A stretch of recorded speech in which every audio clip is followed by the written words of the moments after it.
देने वाला जब आता है तो छप्पर फाड़ कर देता है। तो कुछ इसी तरीके के योग स्थितियाँ बन रही हैं मकर राशि के जातकों के लिए। तो फ्रेंड्स, आज की वीडियो में हम बात करेंगे कि आपके साथ कुंभ राशि में स्थित शनिदेव किस तरीके से सफलता का एक पैगाम लेकर आए हैं। आपको हर क्षेत्र में सफल करने के लिए किस तरीके से इन्होंने योग बनाया है। तो यहाँ पर हम इनके गोचर की भी बात करेंगे, इनकी दृष्टियों की बात करेंगे। तो चलिए शुरू करते हैं। तो सबसे पहले आपको बता दूं कि अगर यहाँ पर आपके 10 नंबर बना हुआ है तो ये राशिफल आपके लिए है, और अगर कुंडली में कहीं भी चंद्रमा के साथ 10 नंबर बना हुआ है तो भी ये राशिफल आपके लिए है। तो चलिए शुरू करते हैं। तो फ्रेंड्स, आपके लग्न के स्वामी होकर शनिदेव जो हैं आपके धन भाव में बैठे हुए हैं। तो धन भाव में बैठे हुए शनिदेव आपको किस तरीके का रिजल्ट देंगे। देखिए, ये स्थान जो होता है आपके व्यक्तित्व का होता है, आपके आचार विचार का होता है, आपके व्यवहार का होता है। तो इस समय जो आपने पिछले समय में कुछ गलतियां की, कुछ ऐसे निर्णय लिए जो आपके हमेशा गलत सिद्ध हुए, आपको जो है आपका किसी पर कोई प्रभाव नहीं पड़ा, आप निष्प्रभाव हो गए। आपने व्यक्ति को कोई बात कही, उस व्यक्ति ने उस बात का कुछ अलग ही मतलब निकाला, अलग ही प्रेजेंट किया। आपने किसी से कोई कार्य करने के लिए कहा, उसने कार्य न करके बल्कि आपको ही उस अपने मकड़ जाल में फंसा दिया। तो ये सारी स्थितियां आपकी दूर होंगी। आपके व्यक्तित्व को एक प्रभावशाली व्यक्तित्व के रूप में इस समय शनिदेव बिठाएंगे। वैसे शनिदेव जो यहाँ पर हैं 17 जनवरी को ही आ गए थे, लेकिन क्या था, तब शनि के पास डिग्री नहीं थी, डिग्री वाइज कमज़ोर थे। उसके बाद वक्री हुए, फिर अस्त हुए, फिर वक्री हुए। अब 4 नवंबर को शनिदेव फिर से मार्गी हुए हैं। तो अब इसका रिजल्ट जो है, और आपके ऊपर शनि की 7.5 भी चल रही थी, उसका भी असर था। 7.5 के ये अंतिम चरण चल रहा है जो कि 2.5 वर्ष का होता है। अब इस दौर में शनिदेव जो 5 वर्षों में आपसे लेते हैं वो इन 2.5 वर्षों में आपको देते हैं, और इसी 2.5 वर्ष में शनिदेव जो हैं आपके धन भाव में बैठे हुए हैं। अब शनिदेव का एक और नियम है कि शनिदेव स्नेह देते हैं, एकदम से नहीं देते हैं किसी को कुछ भी। तो ये चीज़ें शनिदेव की हो जाती हैं कि शनिदेव आपको स्नेह देते हैं। तो जब आपकी यहाँ पर धन भाव में बैठे हुए हैं, आपकी वाणी में इतना प्रभाव आ जाएगा कि आप जो भी अपनी वर्क प्लेस पर बात कहेंगे तो सामने वाला आपके प्रभाव में आ जाएगा। उसे ऐसा लगेगा, हाँ भाई बात तो सही है, बेशक आपका निर्णय कैसा भी हो लेकिन एक बार उस पर अमल होगा। लेकिन इस समय आपकी निर्णय क्षमता भी बहुत अच्छी होगी। पिछले कुछ समय में आपके कौटुंबियों के साथ मतभेद हुए हैं, वो मतभेद दूर होकर कौटुंबियों के साथ मधुर संबंध बनेंगे। तृतीय दृष्टि जा रही है आपके सुख भाव पर। सुख भाव किस चीज़ का घर होता है? आपकी माता का घर होता है, पब्लिक का घर होता है, भौतिक सुखों का घर होता है, आपकी डिज़ायर्स का घर होता है। तो शनिदेव यहाँ पर आपकी माता के साथ आपके संबंध मधुर करेंगे, माता का स्वास्थ्य उत्तम करेंगे। इसके अलावा शनिदेव भौतिक सुखों में आपने पिछले कुछ समय में काफ़ी सारी आपने देखा है, आप किसी प्रॉपर्टी को ख़रीदने के लिए या किसी भी चीज़ को ख़रीदने के लिए 99% आपने एफर्ट डाल लिया, एंड टाइम पर जाकर उसमें रोक लग गई, वो कार्य आप नहीं कर पाए। अब यहाँ पर वो कार्य आप करेंगे। आपके अचानक से ही संयोग शनिदेव बनाएंगे, और आपके जो भी उसमें अड़चनें अटकलें लग रही थी, इस समय पर आपको इसके बारे में प्रयत्न करना चाहिए। सप्तम दृष्टि जा रही है आपके अष्टम भाव पर। अष्टम भाव किस चीज़ का होता है? अष्टम भाव होता है आपकी मानसिक टेंशन का, तनाव का, डिप्रेशन का, रुकावटों का और गुप्त धन का भी। तो यहाँ पर पिछले कुछ समय में आपके कार्य में रुकावटें पड़ने की वजह से आपके तनाव डिप्रेशन की जो स्थिति बनी हुई थी वो चीज़ें शनिदेव दूर करेंगे। आपको स्किन एलर्जी, हड्डियों से जुड़ी प्रॉब्लम्स हो रही थी, उनमें शनिदेव राहत देंगे। और हो सकता है कि आपको कोई ऐसा डॉक्टर मिल जाए कि वो बीमारियां आपकी जड़ से समाप्त हो जाएं।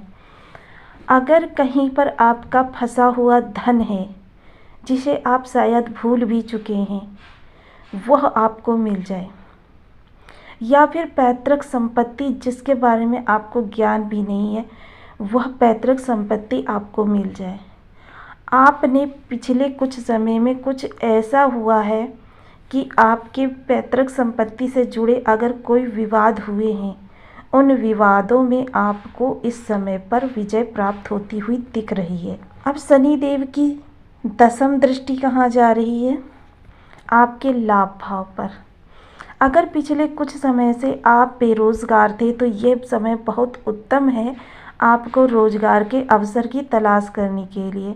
आपको इस समय मनचाही जॉब मिलेगी। जैसा कि इस समय मैं पहले भी बता चुकी हूँ, सामने वाला व्यक्ति आपके प्रभाव में रहेगा, तो आपको इस समय पर जॉब के लिए प्रयत्न करना चाहिए और सामने वाले व्यक्ति को अपने प्रभाव में, जब वो प्रभाव में आ जाएगा तो वो जॉब आपकी होगी। अगर आप जॉब में हैं, प्रमोशन के लिए एक्सपेक्ट कर रहे हैं, तो इस समय पर प्रमोशन मिलेगा। इस समय पर अगर आप चाहेंगे तो आपकी आय के कई सारे सोर्स बनेंगे। यहाँ पर आप देखेंगे जब भी शनिदेव की या राहु की दृष्टि पड़ती है या फिर गुरु की या स्वयं बैठे हों, तो आपको आय के एक से अधिक सोर्स बनते हैं। शनिदेव स्नेह स्नेह देते हैं, लेकिन जब देते हैं तो छप्पर फाड़ के देते हैं। आपको आशातीत सफलता नहीं, उससे भी बड़ी सफलता प्राप्त होगी। ये शनिदेव का मूल स्वभाव है। अब शनिदेव की अगर 7.5 की बात करें तो शनिदेव ने आपसे पिछले 5 वर्षों में जो कुछ भी छीना है, वह अब इस समय पर आपको उससे दोगुना परिपूर्ण करेंगे। आपको शनिदेव प्रसन्नता देने के लिए बाध्य हैं, क्योंकि शनिदेव मूल त्रिकोणस्थ राशि में उच्च राशि में बैठे हुए हैं और आपकी लग्न के मालिक हैं। जो लोग भी आपकी बातों से चिढ़ते थे, वह अब आपसे बात करने के लिए ललायित होंगे। ऐसे समय में धन के लिए देखिए, धन भाव के स्वामी की लाभ पर दृष्टि, कितना सुंदर संयोग है। दूसरी बात ये भी है कि शनिदेव जो हैं आपको बेशक शनै शनै देते हैं, लेकिन शनिदेव का मूल स्वभाव ये भी है कि अंत में वो व्यक्ति की हर डिजायर को पूरी कर देते हैं, डिजायर चाहे जितनी बड़ी हो, क्योंकि ये घर आपकी डिजायर का भी है। और शनिदेव इस समय शुभ दृष्टि इस पर डाल रहे हैं, तो आपकी डिजायर्स को पूरा होने से कोई नहीं रोक सकता। ऐसा सुंदर संयोग बना हुआ है। तो फ्रेंड्स, आपको एक डाउट और भी होगा, क्या जितने भी मकर राशि वाले लोग हैं सभी को ये सेम फल मिलेगा? तो नहीं, ऐसा नहीं होता है। शास्त्र कहता है कि अगर त्रिक भाव में कोई ग्रह बैठा हो, त्रिक भाव कौन कौन से होते हैं? षष्ठ, अष्टम और द्वादश। तो वह ग्रह आपको गलत रिजल्ट देने के लिए बाध्य होता है। यदि शनिदेव आपके इन किसी ग्रह में बैठे हों तो आपको कभी भी अच्छा रिजल्ट नहीं मिल सकता। उसके लिए आपको उपाय करने होंगे। दूसरा क्या है कि अगर आपकी कुंडली में कहीं पर भी कोई दोष बनाकर बैठे हों तो भी आपको अच्छा रिजल्ट नहीं मिलता, या फिर आपकी कुंडली में षड बल से कमज़ोर हों, भाव बल से कमज़ोर हों, राशि बल से कमज़ोर हों, या फिर डिग्री वाइज कमज़ोर हों, तो भी आपको अच्छा रिजल्ट नहीं मिलता। ऐसी स्थिति में आपको क्या करना चाहिए? आप प्रति शनिवार को सुबह सुबह एक तांबे के लोटे में जल लेकर जाएं और पीपल के पेड़ पर चढ़ाएं और शनिदेव से प्रार्थना करें। पीपल के पेड़ की जड़ पर चढ़ाना है। शाम के समय उसी पीपल के पेड़ की जड़ पर जाकर एक सरसों के तेल का, या फिर अगर तिल का तेल आपको मिल जाए कहीं, तो वो अति उत्तम होगा। तिल के तेल का दीपक जलाएं।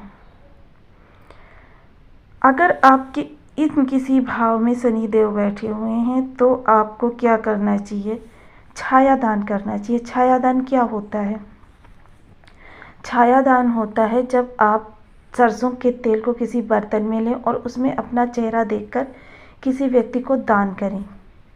दान हमेशा दहलीज से बाहर करना चाहिए, इस चीज़ का भी विशेष ध्यान रखें। और मैं तो कहूँगी कि आप इन किसी उपायों को करने से बेहतर है कि आप रुद्राक्ष धारण करें या फिर बीज मंत्र का जाप करें। तो मैं यहाँ पर आपको सिर्फ वही मंत्र बताया करती हूँ जो कि आप बिना ज़्यादा विधि विधान के आराम से कर लें। 5 मिनट में एक माला का जाप हो जाता है। आप अपनी सुविधानुसार 1 माला, 2 माला, 5 माला, 7 माला, 11 माला का संकल्प ले लें और नियमित जाप करें। आपको बहुत अच्छा रिजल्ट प्राप्त होगा। मंत्र क्या है? ओम सन शनिश्चराय नमः। तो फ्रेंड्स, आपको ये फलादेश कैसा लगा मुझे कमेंट बॉक्स में ज़रूर बताएं। अगर चैनल पर न्यू हैं तो प्लीज़ वीडियो को लाइक, चैनल को सब्सक्राइब ज़रूर करें। मिलती हूँ नेक्स्ट वीडियो में, तब तक के लिए नमस्कार। अपना ध्यान रखें, स्वस्थ रहें, मस्त रहें।